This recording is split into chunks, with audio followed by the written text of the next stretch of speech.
and welcome to my kitchen. Another bread recipe for you today. I am going to show you how I make Valentine's Day sugar cookies. So let's get stuck in.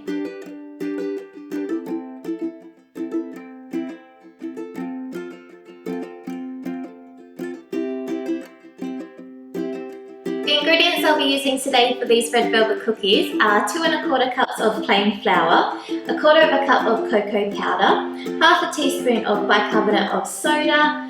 I have 170 grams of butter, which has been softened, 230 grams of cream cheese, which is softened, a cup of sugar, 2 teaspoons of vanilla extract, and 1/4 teaspoon of red gel food colouring.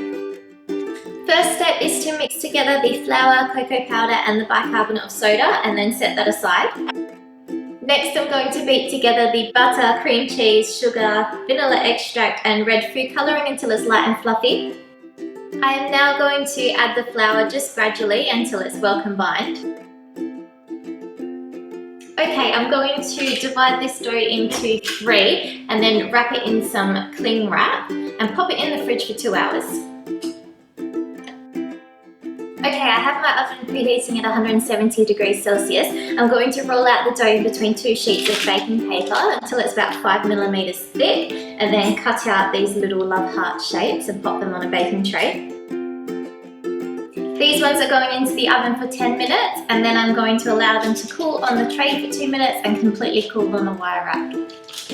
And that's it, Valentine's sugar cookies. Thanks for watching. Please don't forget to like and subscribe, and I will see you next week. Bye.